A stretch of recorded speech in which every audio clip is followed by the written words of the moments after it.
Código 5. Le digo. Después el resto de los 31 compañeros indudablemente están. Sí, con la diferencia que hay algunos compañeros, por ejemplo, como Delgado Chura Jessica, que está en este paralelo inscrita, pero pasa clases en el paralelo B. Luego está Franco Condori Jimena, que nunca ha entrado a clases. Compañero Guaita Silvio, que es de este paralelo, pero que pasa clases en el paralelo B. Tenemos Solís Ucharico Edwin, Torres Suxo Roxana, que son de CPA 511, de seminario de grado, el plan 2013, y Marín Castro Laura, que es del plan 99, STG 508.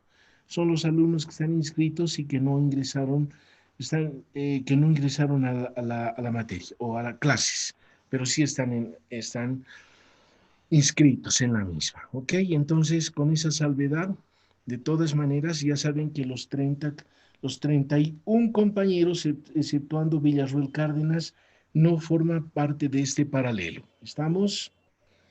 Ok. ¿En qué número de diapositiva hemos quedado, compañeros? En la 43, licenciado. Gracias, señorita. Perfecto.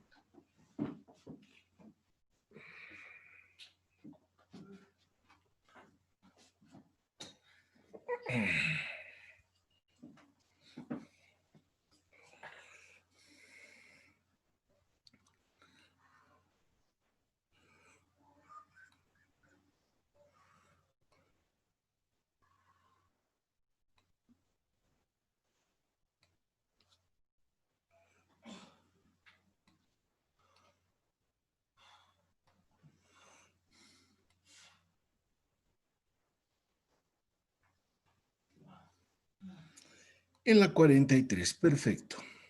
Entonces hacíamos referencia básicamente a una otra opción o alternativa de cómo presentar precisamente la introducción. Ahí hacíamos referencia a que debe haber una dimensión interna en términos de lo que viene a ser la relevancia social respecto al tema, una dimensión interna que vincula básicamente a lo que viene a ser la organización.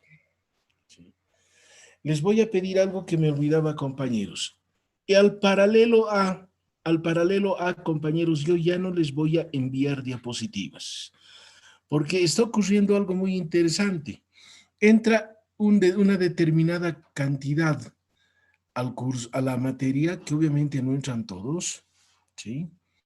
Y lo que ocurre es, por decir, entran 40. Se acaba el Zoom, volvemos nuevamente a la plataforma, ya no entran 50, entran 20. Entonces, si ocurre lo mismo con este paralelo, compañeros, tampoco ya les voy a enviar diapositivas. Así que pueden ir sacando fotos los que van a ir abandonando, porque es una falta de respeto, compañeros, ¿no? Finalmente, esto no es para mí, pero va la advertencia también para ustedes. Entonces, esa dimensión interna básicamente se refiere de que se requiere dos dimensiones, una dimensión interna y una dimensión externa. Esa dimensión interna que básicamente vincula al interior de un sujeto de investigación, obviamente cuán relevante puede ser para los inversionistas, las autoridades y quienes conforman toda la organización. Planteamos ahí como ejemplo el mejorar los sistemas de administración y control de una organización, aspecto que obviamente le va a permitir alcanzar sus objetivos. Si tuviéramos que hablar de una dimensión externa, básicamente nos estaríamos refiriendo a todo aquello que está al entorno de la organización, o sea, que está fuera de ella. ¿Y a quienes contemplamos dentro de ello? El gobierno local, el gobierno municipal, los usuarios, los clientes, los proveedores y otros, ¿verdad? En el fondo, a partir del ejemplo anterior, vemos que esa dimensión externa tenemos que verla, pues, que ha de representar o significar el beneficio también para quienes, obviamente, han de tener, pero que no forman parte de la organización. O sea, con ese mejoramiento de los sistemas de administración y control, pues también ellos se van a beneficiar.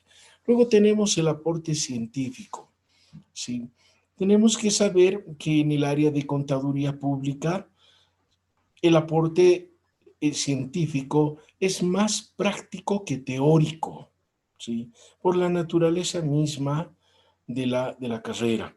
Sin embargo, ese aporte científico expresa que el investigador estudiante pues tendrá que profundizar una determinada temática vinculado básicamente al tema de investigación con el objeto de poder tomar conocimiento, adquirir conocimiento que obviamente le permita desarrollar una propuesta de análisis de la teoría que está vinculada básicamente al tema de investigación. Entonces debe constituirse en un aporte también de carácter científico. Ahora, hacemos referencia a lo que viene a ser la oportunidad y originalidad. O sea, ¿qué nos referimos con oportunidad y originalidad? En cierta manera, en estos momentos, por ejemplo, pueden surgir muchos temas de investigación, dada la situación crítica que atravesamos como país, que no solamente es una situación de carácter estrictamente sanitaria, sino que a través de ella tiene otras connotaciones políticas, connotaciones económicas, sociales, financieras y en definitiva de toda índole, ¿verdad? Entonces, ¿ello qué implica? Que se abre el escenario, que este escenario se hace propicio para poder plantear algunos temas de investigación, ¿verdad? Eso es un aspecto importante. Por ejemplo, yo les pregunto, ¿sería pertinente, por ejemplo, en estos momentos proponer algunos temas que estén vinculados, por ejemplo, a las reformas del sistema de impuestos nacionales? ¿Qué opinarían ustedes? ¿Será una propuesta, una temática que conlleva oportunidad? ¿Qué opinan ustedes?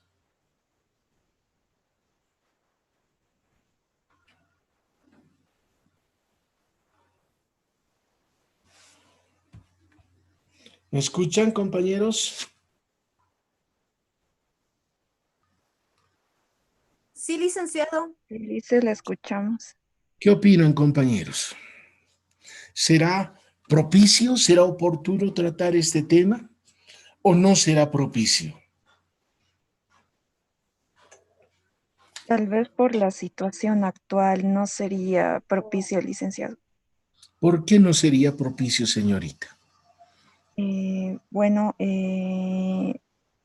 tal vez porque al reformular lo que son los impuestos, eh, tal vez se tendría que hacer como unas reuniones o algo así debido a esto que es del COVID, tal vez no sea un poquito factible. También tal vez se tendría que consultar a las empresas y todo eso. ¿El resto qué opina? ¿Qué opinan, compañeros? A ver, ¿hay una sola compañera que está en clases?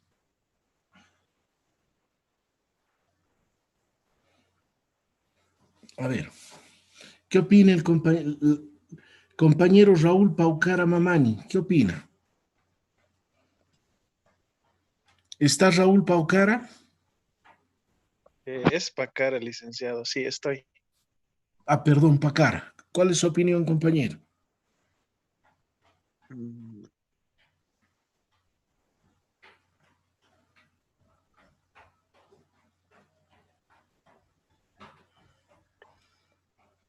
No tengo idea.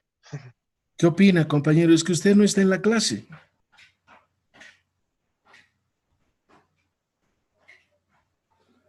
¿Qué he preguntado, compañero?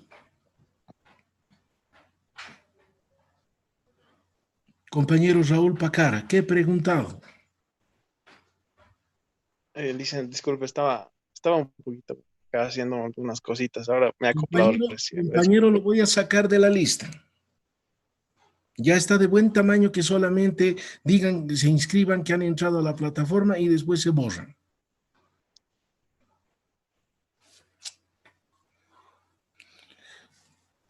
¿Qué opina, compañera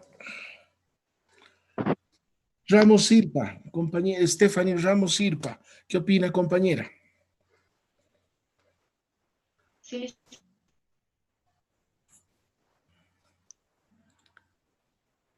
¿Qué opina, compañera?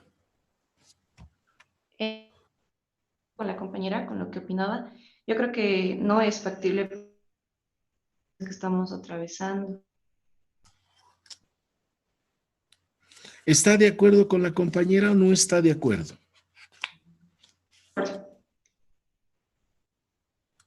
Compañera, le estoy preguntando. Estoy de acuerdo, licenciado, con lo que opinó mi primera compañera. ¿Y pero por qué? Deme una justificación. Porque no es factible la altura en la cual nos encontramos. O sea que las empresas, pese a la situación, igualito hay que cobrarles. Hay que seguirles No me cobrando el 25% de utilidades, compañera, ¿usted está de acuerdo? en cobrar los impuestos, licenciado, ¿se Por refiere? eso, esa es la pregunta, compañera. Ah, pensé que se refería a reformación de Es impuestos. que No, como no, es que licenciado, no estoy de acuerdo. es que no estamos en clases, compañera, o no atendemos definitivamente. No, no es eso, licenciado, simplemente que a veces se me cortan las señales, licenciado. Yo les estoy preguntando, señorita, por eso justifíqueme por qué no es pertinente realizar una reforma, una modificación a los impuestos nacionales. Ustedes ya son alumnos de quinto año, Que casi contadores públicos, o solamente tienen que pensar en el país como papá que cobra tributos.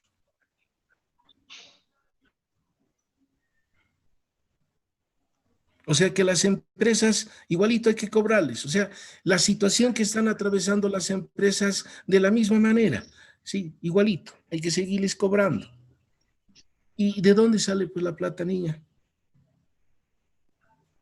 no, licenciado, no le comprendí bien esa parte. Y refiriéndose a eso, no estoy de acuerdo. ¿No está de acuerdo con qué? Con que se les cobre de igual manera, porque no están generándose ingresos, Entonces licenciado. vamos a una reforma tributaria, niñita. ¿Cuánto es el porcentaje de informalidad en Bolivia? Exactamente no lo sé, pero yo opino que es alta. Pero ¿cuánto es alta, niña? Alumnos de quinto año que no sepan aproximadamente cuánto es el porcentaje de informalidad en Bolivia.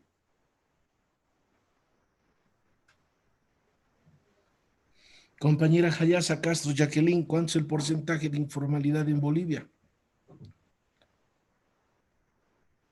Eh, la verdad no sé, licenciado. Tienen que saber, compañeros. Aproximadamente el 70% de la población vive en la informalidad. Suponga que usted es informal y de pronto usted cuando va a comprar un determinado producto, más que todo insumos o materiales para su actividad económica que forma parte de la informalidad, ¿a usted le rebajan el impuesto al valor agregado? Sí, licenciado. No nos pagan, no nos rebajan. Cuando usted va a comprar un insumo o un producto, usted que es de la informalidad, obviamente usted compra un determinado producto y cuando paga un precio, le están pagando por el costo, la utilidad y el impuesto al valor agregado. Porque ¿quiénes son los que pagamos el impuesto al valor agregado? Somos los consumidores. O le preguntan a Los usted, ¿es consumidores. informal? ¿Es informal? Nos preguntan si somos del sector formal o de somos informal. A usted le preguntan cuando va a comprar en alguna tienda, en algún almacén, le preguntan, señora, disculpe o señorita, disculpe, ¿usted percibe un salario? No, licenciado, no me A pregunto. nadie, a nadie. O sea, tenemos todos el trato por igual. Si usted vende sus productos, por decir, en la IAMPU, sentada ahí con esas compañeras que son de la informalidad, que tienen que comprar material muchas veces y tienen que comprar y al pagar tienen que recibir una factura y a veces que ni siquiera tienen para poder descargar, pero igual les cobran el IVA. O sea, tenemos que ver, compañeros, Tenemos que ver la realidad de manera estructural. No vayamos a ver simplemente el hecho de que aquí el Estado va a si bajamos la tasa impositiva, ¿sí? De hecho, suponemos que tendría que beneficiar a las personas, ¿verdad? Si pagamos el 25%, por ejemplo, de utilidades, ¿por qué no bajar a un 15%, por ejemplo? ¿Sí? La base imponible para el impuesto a las utilidades. Y ese 10% hacer que las empresas puedan utilizar en una reinyección de capital para sus empresas. ¿No cree usted que sería más factible? ¿No sería factible que en este momento, por ejemplo, se baje el impuesto al valor agregado? Sí, licenciado, sería factible. ¿Ah? Indudablemente que sí, porque ¿qué es lo que va a pasar, señorita, cuando termine la pandemia? O sea, no podemos seguir con las mismas normas tributarias.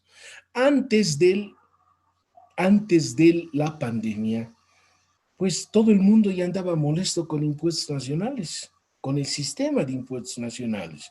Porque para empezar, en Latinoamérica somos el país que más impuestos tenemos, los que más impuestos pagamos, y al margen de esa situación, esa presión tributaria ha dado que las empresas salgan de la formalidad y se vayan a la informalidad. ¿Usted cree, y les pregunto a todos los compañeros, que algunos deben estar durmiendo todavía, ¿sí? ¿Creen ustedes que con esa presión a las empresas cuando pase este caos, ustedes creen que las empresas van a seguir en la formalidad? Las empresas van a preferir salirse e irse a la informalidad. ¿Por qué? Porque no van a tener plata para poder pagar impuestos. Pagar un 25% de impuestos a las utilidades sobre las empresas, ¿verdad? Entonces, básicamente, tenemos que pensar en que esta coyuntura nos da pues origen a pensar en opciones o alternativas de temas de investigación. No podemos decir a secas reformas, no. Finalmente, ¿de dónde salen, pues, compañeros, el dinero para los impuestos? ¿De dónde salen? ¿Acaso no es de las ventas que tienen las empresas? ¿No es de las inversiones que realizan las empresas? Sí, licenciado. Entonces, compañeros. Ok, veamos entonces, entonces la importancia de plantear un tema de oportunidad, que sea tratado con oportunidad, pero también que permita que se le brinde soluciones o alternativas de solución a un determinado problema, ¿sí? Y obviamente hacerlo con todo lo que concierne a su contexto, a su realidad, de tal forma que refleje esa oportunidad y esa originalidad. El otro aspecto, la justificación. Pues es importante que el investigador pues fundamente el por qué o sí, él se ha visto motivado a plantear este tema de investigación. ¿Qué es lo que lo ha motivado para plantear este tema de investigación? ¿Verdad? Entonces es importante que planteemos una justificación. Ahora, esa justificación no precisamente implica desagregar como lo hace el profesor Agreda, que indudablemente tiene un criterio bastante interesante, pero podemos hacer la justificación sin considerar todos esos elementos. Puede ser una sola justificación que exprese qué es lo que lo ha motivado al investigador a proponer este trabajo de investigación, tipo de investigación. ¿Okay?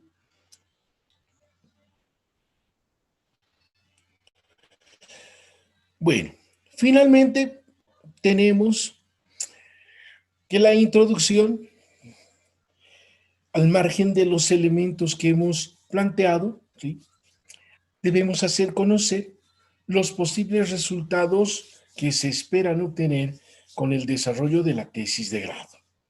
Debemos hacer conocer las posibles limitaciones que vamos a sopesar con el desarrollo de la investigación. O sea, esto es importante, compañeros, porque cuando no contemplamos las limitaciones, podemos correr el riesgo que cuando estamos en el proceso de sustentación del trabajo pueda surgir alguna interrogante por parte del tribunal y decir, ¿por qué no se ha contemplado, qué sé yo, X, Y o Z información? Entonces, posiblemente lo que plantea el tribunal pueda ser cierto, pero obviamente puede ser que para nosotros se haya constituido en una limitante de información, ¿verdad? Por eso siempre es bueno conocer cuáles han de ser esas limitaciones que vamos a tener en la investigación. Luego, en la parte final debemos reflejar una síntesis de cada uno de los capítulos que conciernen al trabajo de investigación, ¿verdad? Es como hacíamos en el anterior ejemplo, citar cada capítulo y muy brevemente qué es lo que contiene cada uno de ellos. Ahora, en consecuencia, decimos que la introducción requiere de una gran capacidad de síntesis y de conocimiento del tema, ¿verdad? Eso entonces básicamente implica que quienes tienen que trabajar en la investigación son ustedes y no que se los hagan el trabajo, que es muy diferente, ¿verdad? Entonces, esa introducción ya habíamos mencionado anteriormente. Siempre la redactamos al final, tanto en el perfil como en el documento final, ¿sí? Dejamos para el último. Ahora, esa última recomendación, que la introducción debe ser expresada, compañeros, en no menos de 3 páginas. No menos de 3 páginas. No se olviden, esa introducción es su carta de presentación, por un lado. La introducción viene a reflejar todos los elementos que conciernen al trabajo de investigación. Al leer una introducción perfectamente, no solamente los miembros del tribunal, puede tener acceso a su protocolo o perfil cualquier otra persona, y al leerlo tiene que entender o comprender lo que básicamente se quiere hacer con el trabajo de investigación. ¿Está claro entonces? ¿Alguna duda sobre la parte de la introducción?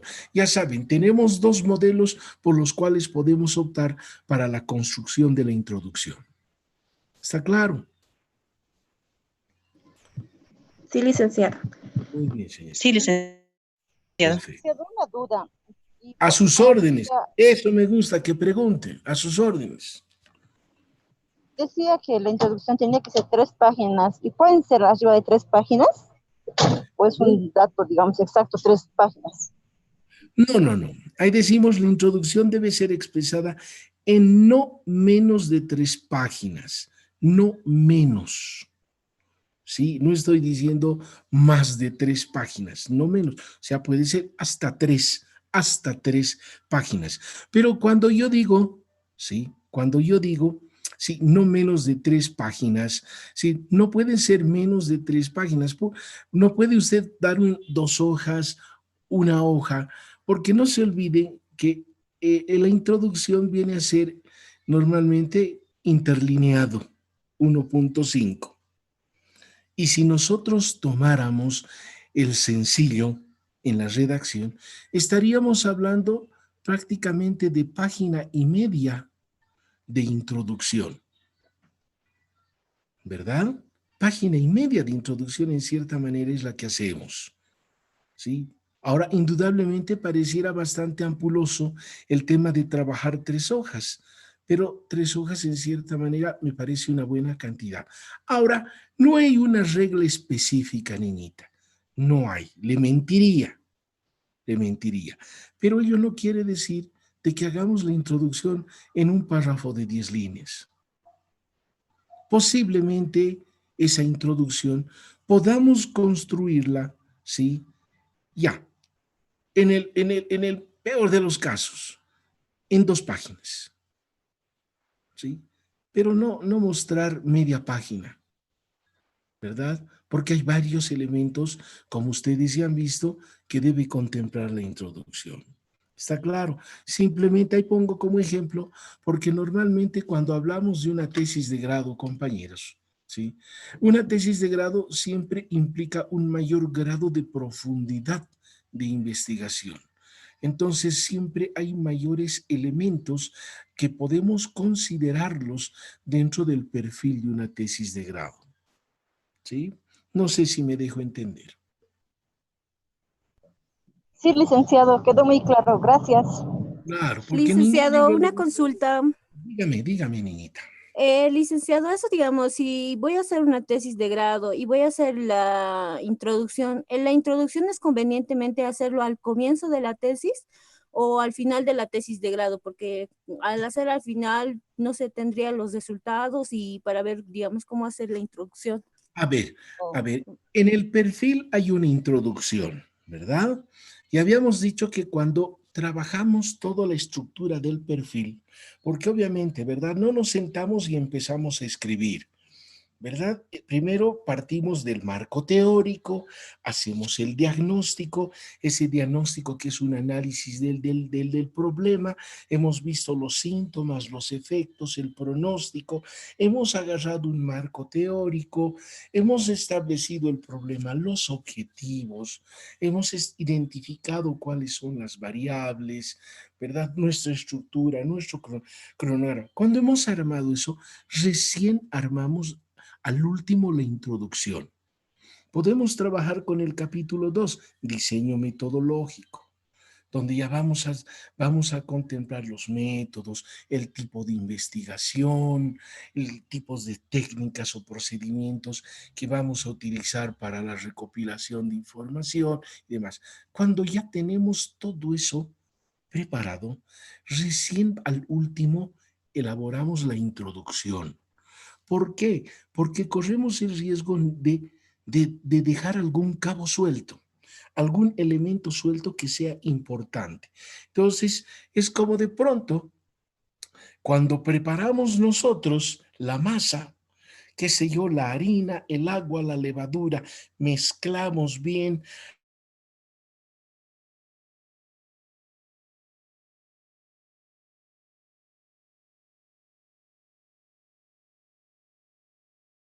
puede correr el riesgo de no haber contemplado, qué sé yo, el uso de manteca, por decir, de no haber contemplado el uso de la sal. Por ejemplo, algo importante para hacer un pan, que no haya hablado de la levadura, supongamos.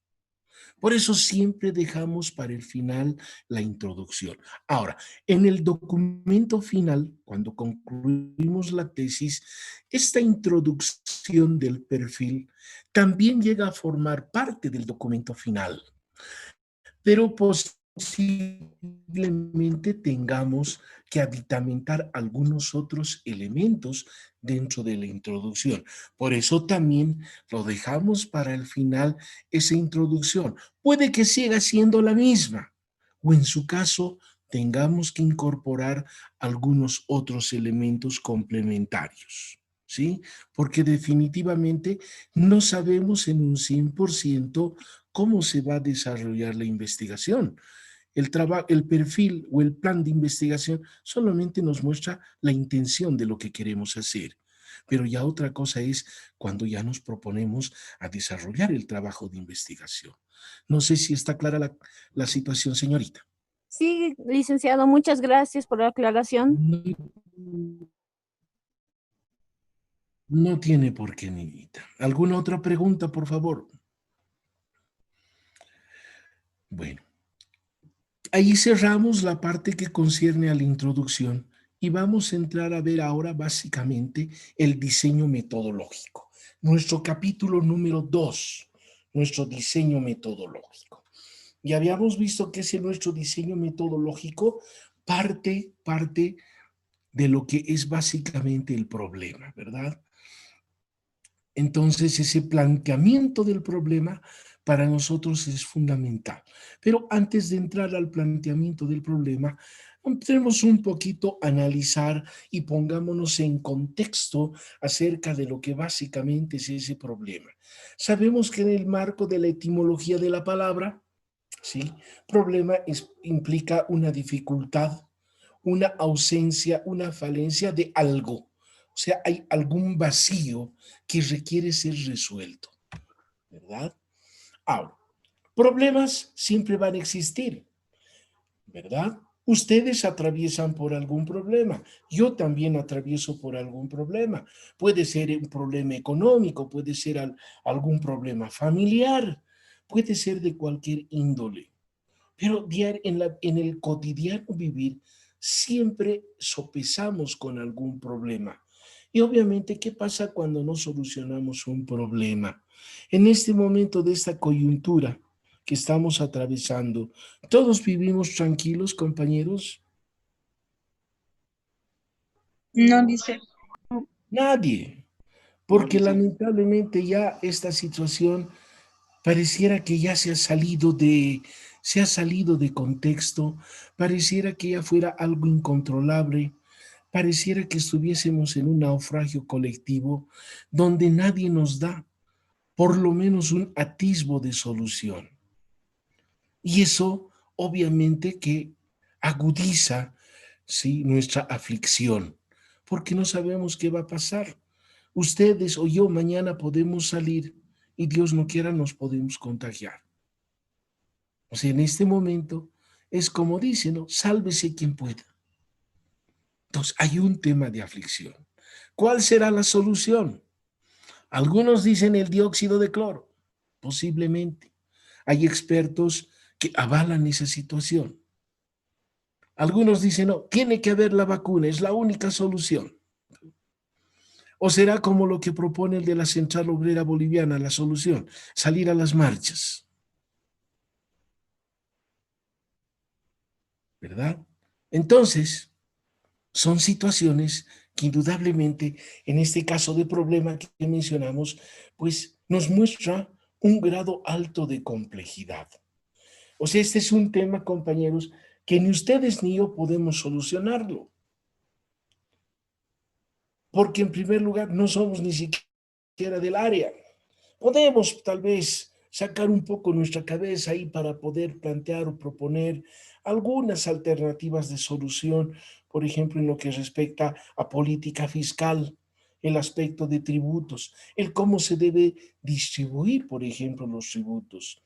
No sé si ustedes se recuerdan, hace bastante tiempo nos convocaron o se trató mucho del tema del famoso pacto fiscal. ¿Se acuerdan? ¿Están vivos? Sí, Lick, estamos vivos. ¿Se acuerdan de lo que hablaba en el pacto fiscal? En el anterior gobierno ya se hablaba del pacto fiscal, que nunca nos convocaron ni a las universidades, pese a que nosotros somos parte de ello. En este momento, por ejemplo, dada la crisis, necesitamos ir, lo que hace un rato alguno de los compañeros, la compañera decía, tendríamos que convocar a las empresas. Sí, señor, pero no solo a las empresas, sino también a toda la sociedad en su conjunto, a través de sus instancias de representación.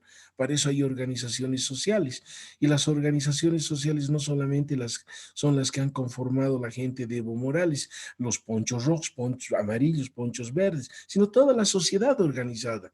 Y deberíamos convocar a un verdadero pacto fiscal para ver ahora qué es lo que vamos a hacer de aquí en adelante. El Estado, tener una información aproximadamente de cuánto es lo que el Estado va a poder generar. El Estado no tiene plata. El Estado no tiene en este momento a quién exaccionarle. La gente, las empresas no tienen plata para pagar utilidades, apenas están cubriendo los salarios. Entonces, ¿qué va a pasar con el IDH? ¿Qué va a pasar con los recursos de coparticipación tributaria? ¿Qué va a pasar con nuestras universidades? ¿Va a haber plata? ¿No va a haber plata? Las universidades, ¿qué posición vamos a adoptar? ¿Vamos a salir a marchar? ¿Para qué? Para contagiarnos. ¿O tenemos que repensar en nuestra universidad y ver la forma de cómo poder generar ingresos? Tengo entendido que en Puerta está mandando la DAF, por ejemplo, un informe al Consejo Universitario que parece que pretenden subir el costo de la matrícula. No es solución. ¿Sus papás de dónde van a sacar plata, compañeros, para pagar la universidad? ¿Acaso es la única forma que la universidad pueda tener la capacidad de poder generar ingresos? Entonces son problemas complejos en los que tal vez nosotros como universidad, nuestra facultad puede opinar, porque estamos involucrados en el área, ¿verdad? Entonces hay que saber diferenciar esos problemas simples que nosotros podemos tener, hasta problemas sentimentales, ¿verdad? Sí. Ay, ay, ay. Entonces, básicamente, ¿eso qué implica? Si tenemos un problema sentimental, pues podemos solucionarlo, ¿verdad? Si nos ha dejado la novia, pues hay que ir tras de otra novia. A rey muerto, rey puesto. Problema fácil de subsanar. Cuidado, vayan a querer botarse del puente de las Américas. No es solución, ¿verdad? Entonces, hay problemas mucho más complejos que ya no podemos solucionarlos y que requieren básicamente, ¿sí?, un tratamiento diferente. Desarrollar lo que decimos aquí en la parte final. Si los problemas son fáciles de resolver, no vamos a requerir de una investigación. Pero si de pronto se plantean problemas difíciles, con seguridad que debemos desarrollar una investigación con profundidad para poder encontrar la solución, ¿verdad? ¿Cuánto es 2 por 3, compañeros? 6, Licen. 6 clic. 6. Ahora sí participan todos. 6, 6, 6. Pero ¿qué va a pasar si yo les dijera que 2 por 3 es 7? ¿Me van a creer? No. No, Entonces, ojo, ese ya no es un problema fácil de resolver.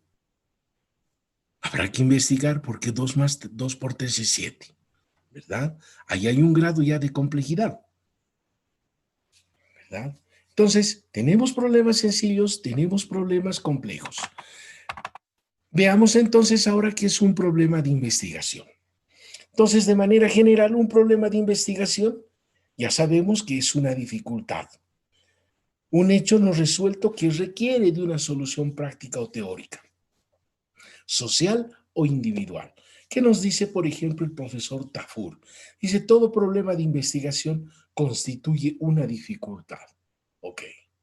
Una inquietud que tiene o encuentra el científico a través de la investigación como su práctica, acerca de un hecho o de un conglomerado de hechos, de un aspecto de la realidad que no se resuelve directamente y además inmediatamente con los conocimientos existentes hasta el momento en que se formule, por lo que su solución exige implementar una actitud que se denomina investigación científica.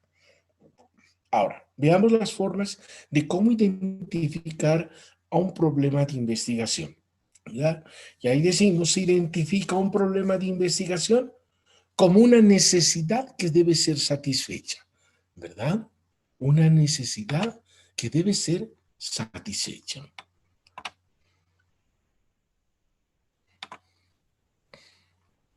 Una causa que hay que determinar, descubrir, precisar y explicar.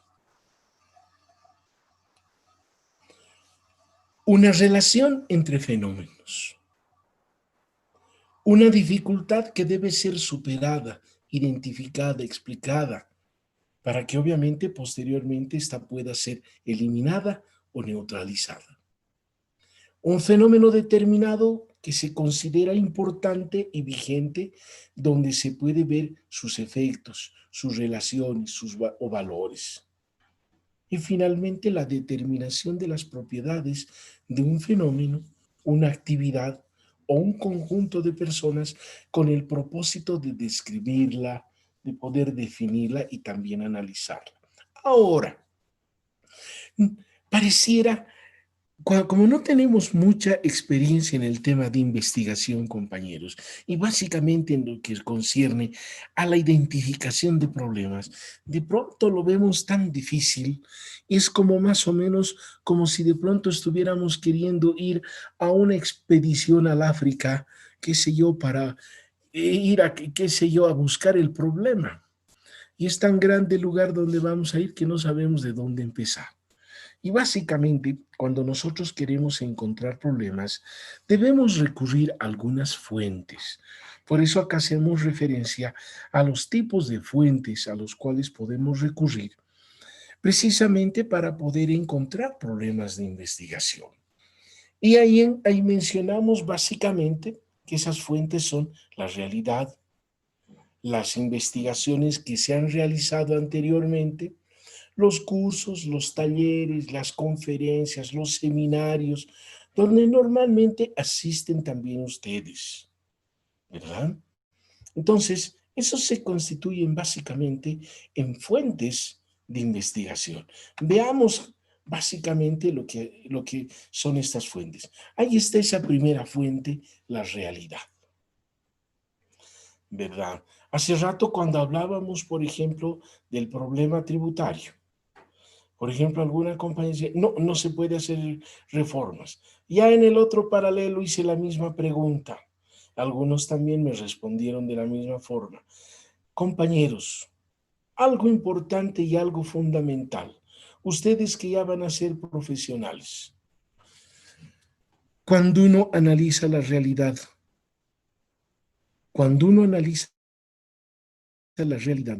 tiene que analizarla en su verdadera y real dimensión. Analizar la parte, por ejemplo, yo no soy experto en tributos. Los tributaristas son ustedes, ¿verdad? Pero no se olviden que el problema tributario, compañeros, no es un tema ajeno. El tema tributario viene consigo ligado a diferentes variables. Por eso es que tenemos que tener una amplitud de criterio para ver la realidad. ¿Sí? Y obviamente que cuando hablamos de tributos, por decir como si fuera esta una variable dependiente, tenemos que ver que también en torno de ella hay otro tipo de variables. Inversión pública, inversión privada, inversión directa, inversión indirecta, ¿verdad? Tenemos que ver el comportamiento del mercado. O sea, no es sencillo, viene ligado a todos estos elementos. Por eso tenemos que tener una percepción amplia. ¿Por qué les digo esto?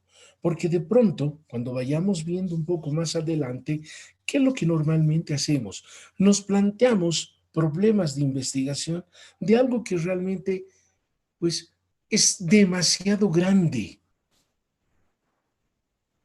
¿Sí?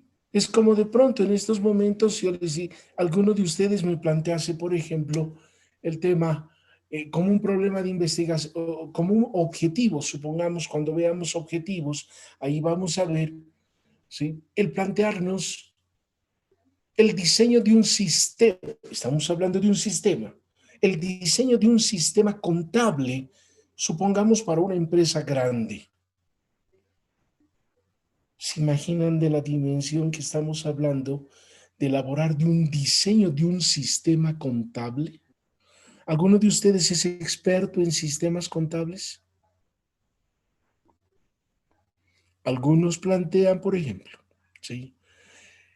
Plantear políticas orientadas a mejorar el control interno en la administración financiera de la Caja Nacional de Salud. Por Dios, nos planteamos objetivos a veces que emergen del problema que han identificado, que son inalcanzables. Por eso tenemos que saber posicionarnos en la realidad. La realidad es demasiado amplia. Es un contexto sumamente grande, pero tenemos que tener la capacidad de saber ubicarnos dentro de ese contexto. ¿Sí? Por eso ahí mencionamos, ¿sí?, que hay que observar el entorno en el que vivimos, escuchar, observar y percibir hechos que nos llamen la atención en nuestra vida cotidiana, identificar hechos importantes que afecten a la comunidad, escuchar las noticias, los hechos y acontecimientos más importantes. Yo les pregunto a ustedes, por ejemplo, siquiera en el día escuchan una vez el noticioso, compañeros. Pero la verdad. Sí, Listen, en el almuerzo. Ah, está Sí, bien. listo. ¿Todos? Sí, Lisa. ¿Será que todos? Sí. El escuchar las noticias, compañeros, nos ponen al tanto de los acontecimientos. Y cuando nos ponen acontecimientos, podemos opinar sobre algunas situaciones. Pero si vivimos ajenas a ello, ¿cómo podemos percibir la realidad? ¿Verdad? O sea, los problemas, como mencioné en la parte superior, los problemas de investigación se encuentran presentes y al alcance nuestro, en esa realidad circundante, ¿verdad? Nosotros tenemos que tener la capacidad amplia. Por eso es que, compañeros, hace rato no es que me moleste, pero es el hecho que cuando ustedes traten o les planteen algún tema, no se encierren, no se encasillen. Para eso han llevado administración. 1, 2, 3. Han llevado micro, han llevado macro, han llevado preparación y evaluación de proyectos. Ustedes tienen también formación económica, compañeros. El tema tributario, por ejemplo, no es un tema aislado. El Estado recibe plata, que son los impuestos, que son los tributos. ¿Y para qué sirven esos tributos, compañeros? El Estado destina ¿para qué? Para obras públicas, destina para salud, para educación. Se supone que debería ser para vivienda, para subsidios, para subvenciones. ¿Y todo eso qué es? La política fiscal. Entonces no podemos hacer un análisis aislado de la realidad, ¿verdad? Es como si de pronto alguien me dijera, como ocurren algunas veces las parejas cuando son jóvenes, cuando de pronto quieren casarse y los papás no los dejan, y dicen, no importa, igual nos vamos a casar. Con una taza de café y un pan vamos a vivir todo el día, no importa. Yo les pregunto, ¿quién vive con una taza de café y un pan? ¿Hay alguien que pueda vivir? No, nadie, licenciado. Desde luego, compañero, desde luego. Sí, esa es una apreciación totalmente descabellada. Pero a veces cuando somos jóvenes y de pronto cuando nos llega qué sé yo, Cupido llega al corazón, pero no hay razón que la pueda oponer, ¿verdad? Así como aquellos gobernantes, por ejemplo, que no quieren ver la realidad, porque se han visto obcecados por el poder. El poder, el poder corrompe. El exceso de poder embrutece, ¿verdad? Y no nos deja ver, no nos deja percibir cómo realmente es la realidad, ¿verdad? O sea, mucho cuidado en la percepción de la realidad, porque esa es una de las fuentes de generación de problemas de investigación.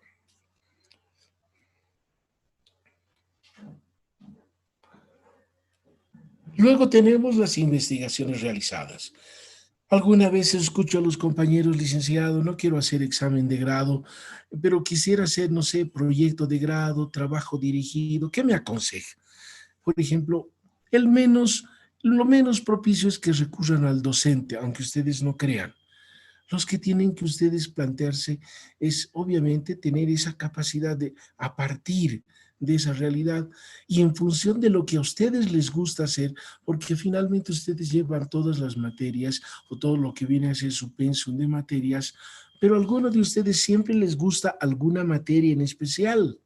Qué sé yo, algunos son contables por esencia, a algunos les gusta el tema de la auditoría, a otros les gusta el campo de los tributos, qué sé yo, ¿verdad? Entonces, en función de lo que también viene a ser lo que nos gusta, y para ello, ¿qué podemos hacer?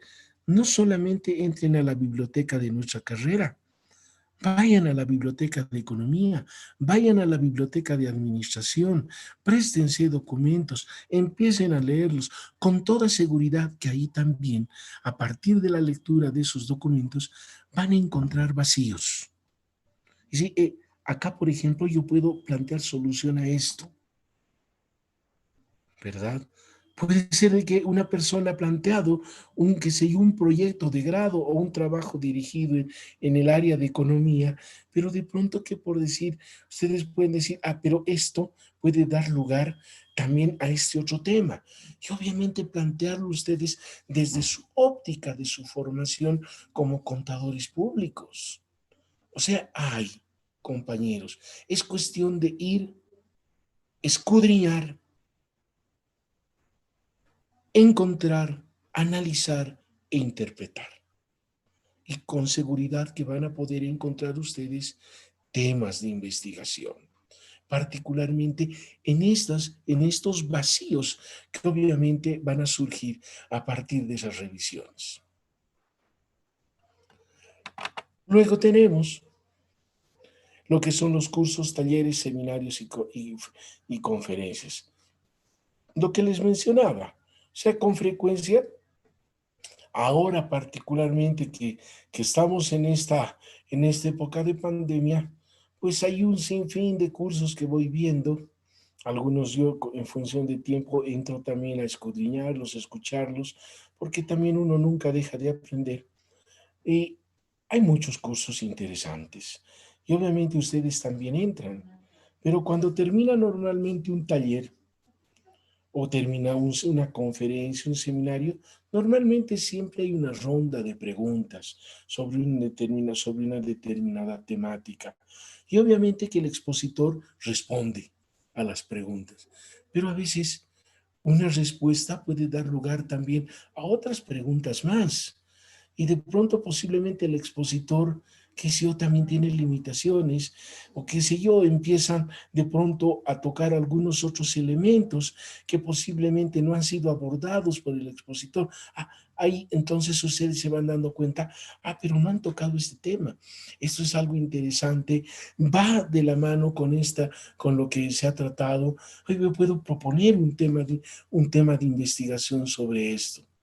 Entonces, estos elementos que en muchos casos generan discusiones, generan aclaraciones, que en algunos casos posiblemente no son lo suficientemente convincentes, pues nos pueden dar opción también a poder generar, ¿sí?, problemas de investigación.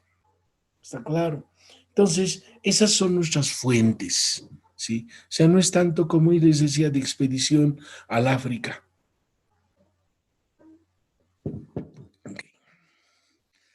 Vamos a entrar a ver ahora el planteamiento del problema, pero antes de ver el planteamiento, lo que tenemos que saber es de que toda investigación tiene una columna vertebral. Y la columna vertebral, no se olviden, esa columna vertebral es la que sostiene ¿qué? Una columna vertebral, ¿qué es lo que permite sostener? ¿Ah? La cabeza. ¿Solo la cabeza? Todo el peso. Todo el cuerpo, licenciado. Todo el cuerpo. Y lo mismo, ese cuerpo viene a ser la investigación. ¿Y cuál es la columna vertebral? Los problemas, los objetivos y la hipótesis. Cuando ustedes nos entregan sus trabajos de investigación, sus perfiles, sus protocolos o plan de investigación, o lo que comentábamos en el anterior tema, nuestro diseño investigativo, ¿qué es lo primero con nosotros nos encontramos? Con la introducción. O sea, para nosotros es importante la introducción.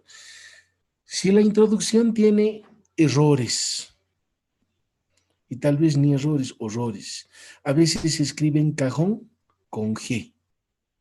Ni siquiera nos damos el trabajo de corregir. Y de pronto no tiene sentido esa introducción, lleno de errores. ¿Eso qué puede decir de ustedes? Pero cuando vemos una introducción que en cierta manera tiene un cuerpo, ¿sí?, que tiene un análisis que contempla los elementos, dice, aquí hay algo interesante. Lo siguiente, vamos a ver el problema.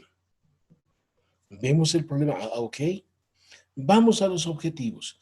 Si el problema tiene, si los objetivos tienen relación con el problema, si la hipótesis tiene relación con el problema, me parece interesante. Y recién lo leemos el documento. Pero cuando vemos que los objetivos no guardan relación con los problemas, que la hipótesis no guarda ninguna relación con el problema, pues no necesitamos leerlo más. Simplemente observar y devolverlo con una nota. O sea, el éxito y el buen desarrollo de una tesis, ha de depender de la correcta y buena formulación de estos tres elementos, compañeros.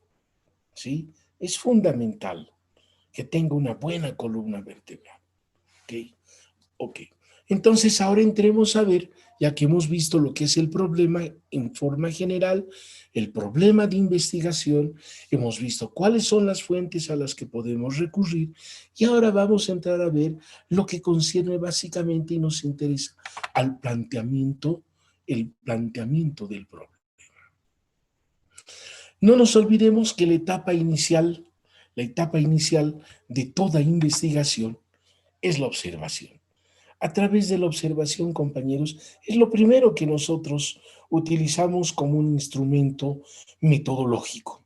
No se olviden que la observación es técnica, no se olviden que la observación es un método. O sea, en el fondo, cuando observamos y lo hacemos con mucha atención, y cuando observamos obviamente esa realidad en la que nosotros nos encontramos, es muy probable que encontremos un sinfín, como mencionamos aquí, un conjunto de interrogantes acerca de la realidad.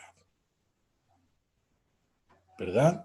Por lo que nos conduce obviamente a tener que recoger más elementos, más datos, más información acerca de esos eventos que son observados, ¿verdad? Y necesariamente también surge esa necesidad de poder explicarlos, ¿sí? De ver cuál es su origen, cuáles son sus implicaciones, ¿verdad? El profesor Celtis, por ejemplo, nos dice que la investigación científica es una tarea que está dirigida a la solución del problema, pero la primera etapa es reducir el problema a términos concretos y explícitos. La observación es la que nos conduce, compañeros, a la formulación de la pregunta. Por lo tanto, el problema viene a ser una descripción de la situación presente que caracteriza al objeto de investigación, ¿verdad? Entonces, para formular un interrogante o una pregunta, pues tenemos que conocer básicamente un dato, conocer una variable, para que con base a ella podamos identificar otro dato que es desconocido y que obviamente tiene que ser aclarado o ampliado a través de ¿qué? De ese otro dato que es conocido. Por eso es que entramos en contacto con la realidad, ¿sí? Porque ella es la que nos da el insumo fundamental. Sin la realidad no podríamos identificar problemas, compañeros. Y eso ya lo hemos visto en el anterior tema del proceso de investigación como tal. Ahora.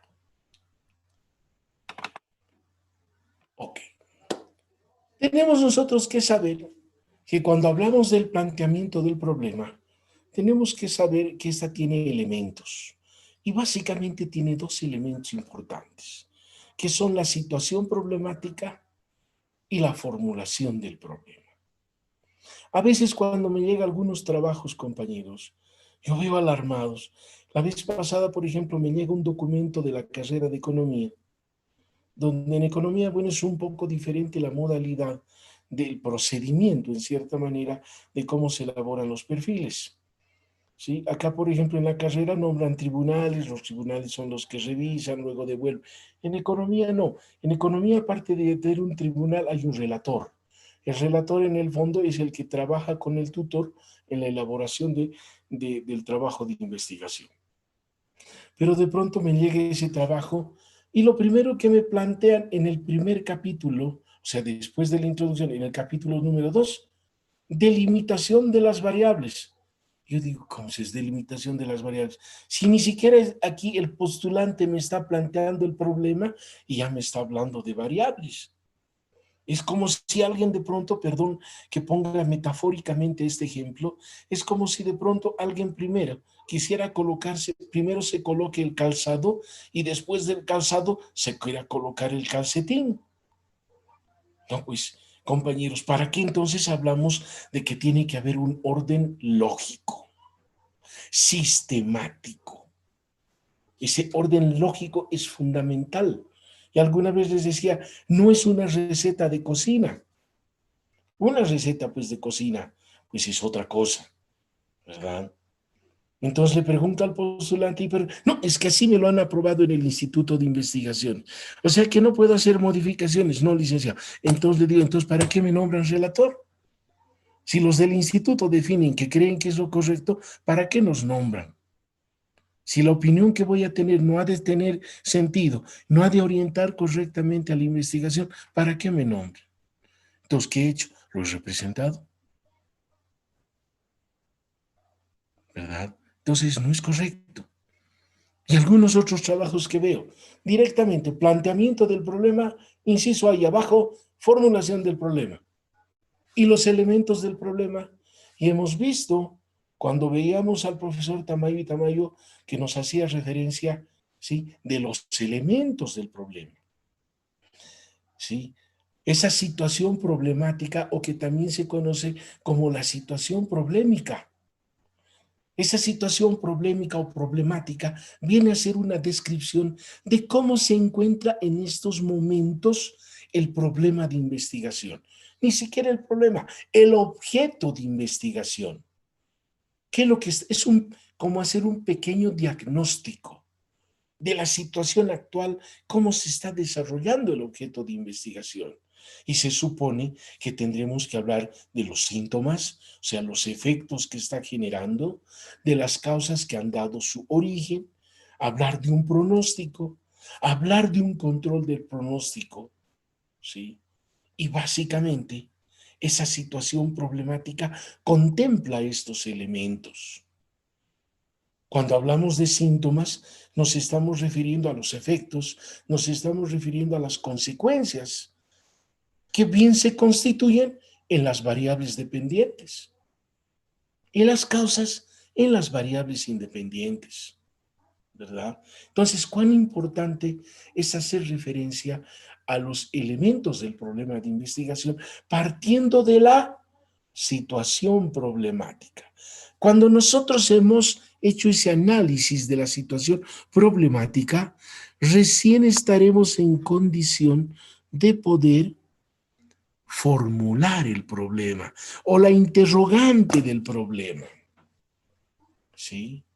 Y básicamente este esquema que les estoy mostrando, pues lo hemos hecho bajo el criterio de lo que nos da el profesor Celtis. ¿Qué nos dice el profesor Celtis? Dice, nos presenta una guía para poder formular la situación problemática, que es por demás importante para orientar la formulación del problema. Y para ello, ¿qué necesitamos? Contemplar síntomas, causas, pronóstico, control de pronóstico, ¿verdad? Entonces, fundamental estos elementos, compañeros, ¿verdad? ¿Cómo yo puedo formular el problema? Ahora, posiblemente lo sepamos en nuestro interior, pero no podemos decir que está implícito. Sería un craso error. Porque no se olviden, compañeros, que el plan de investigación no lo escribimos para nosotros. Escribimos para quienes van a evaluar nuestro trabajo de investigación. O sea, no podemos obviarlo, ¿verdad? Entonces, empecemos a explicar cada uno de ellos, ¿verdad? Los síntomas. ¿Qué son los síntomas? Decíamos ya, los síntomas son los efectos. ¿Sí? ¿Son importantes? Indudablemente que sí, porque emergen de los problemas. En este momento, si yo les preguntara, supongamos que estamos pasando clases en la Montes, en nuestras clases habituales, y hay algunos compañeros que terminada la clase tienen que volar hasta la Montes, y otros de la Montes tienen que volar hacia el monobloc. Si yo les pregunto a ustedes, ¿cuál sería el problema en este momento que atraviesa? ¿Cuál sería el principal problema? La distancia, licenciado. Ya, uno dice la distancia, otro. El tiempo. El tiempo también. La distancia, el tiempo, ¿ya? ¿Quién más? Licenciado, el transporte. El transporte, ya. Posiblemente la distancia sea una causa. El tiempo, también otra causa. Pero ¿qué es lo que ocurre? Me plantea la compañera el transporte. El transporte también podría ser una causa. Pero si plantea